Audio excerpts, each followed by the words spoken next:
ಶ್ರೀರಾದಂಥ ಶ್ರೀ ಮಹಾರಾಣಾ ಪ್ರತಾಪ್ ಸಿಂಗ್ ರವರ 485ನೇ ಜಯಂತ್ಯುತ್ಸವದ ಅಂಗವಾಗಿ ವೇದಿಕೆ ಮೇಲೆ ಆಸೀನರಾದಂಥ ಎಲ್ಲ ಗುರುಹಿರಿಯರೇ, ಗಣ್ಯಮಾನ್ಯರೇ, ಇವರೆಲ್ಲರಿಗೂ ನನ್ನ ಪ್ರೀತಿಪೂರ್ವಕವಾದ ನಮಸ್ಕಾರಗಳು ಹಾಗೂ ವಂದನೆಗಳು. ವೇದಿಕೆಯ ಮುಂಭಾಗದಲ್ಲಿ ಆಸೀನರಾದ ಎಲ್ಲ ಸಹೋದರ ಸಹೋದರಿಯರಿಗೆ ನಮಸ್ಕಾರಗಳು ಹಾಗೂ ಶ್ರೀ ಮಹಾರಾಣಾ ಪ್ರತಾಪ್ ಸಿಂಗ್ ಜಯಂತಿಯ ಮನಸೋಕ್ತ ಅಭಿನಂದನೆಗಳನ್ನು ತಿಳಿಸುತ್ತಾ, ಇಂದಿನ ಕಾರ್ಯಕ್ರಮ ಅತ್ಯಂತ ಸುಂದರ ಸಮರ್ಪಕ ಸಂಭ್ರಮ ಹೊಂದಿದ ಕಾರ್ಯಕ್ರಮ ಅಂತ ಹೇಳ್ಬೋದು.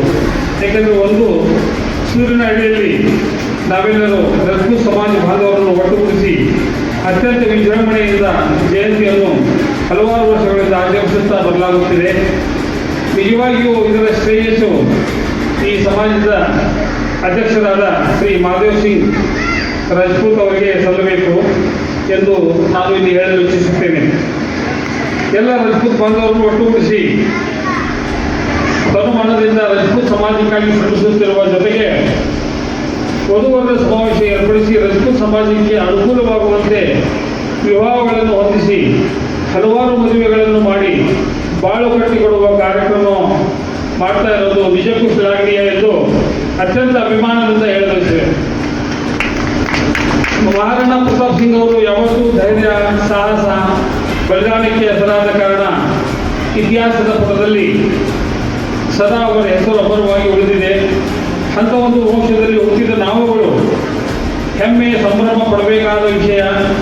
ನಾವುಗಳು ಇಂದು ನಮ್ಮ ಮಕ್ಕಳಲ್ಲಿಯೂ ನಮ್ಮ ಇತಿಹಾಸದ ರಾಜರುಗಳ ಬಗ್ಗೆ ಶೌರ್ಯಗಾಥೆಯನ್ನು ಹೇಳಿ ಅವರಲ್ಲಿಯೂ ಶೌರ್ಯ, ಧೈರ್ಯ ಹಾಗೂ ದೇಶ ಪ್ರೇಮವನ್ನು ಬಿತ್ತಬೇಕಾಗಿದೆ.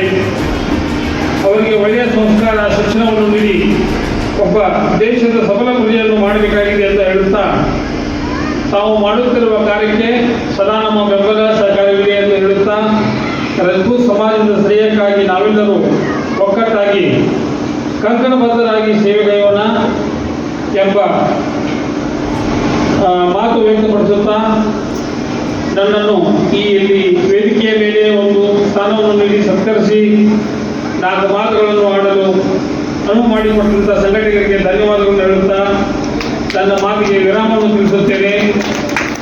ಶ್ರೀ ಮಹಾರಾಣಾ ಪ್ರತಾಪ್ ಸಿಂಗ್ ಕಿ, ರಜಪೂತ್ ಸಮಾಜ್ ಕಿ. ಎಲ್ಲರಿಗೂ ಒಂದು ನಿವೇದನೆ: ಅಮ್ಮನನ್ನು ಮತ್ತು ಅನ್ನವನ್ನು, ಅಮ್ಮ ಮತ್ತು ಅನ್ನದ ಮೇಲೆ ಅಹಂಕಾರ ಪಡಬೇಡ.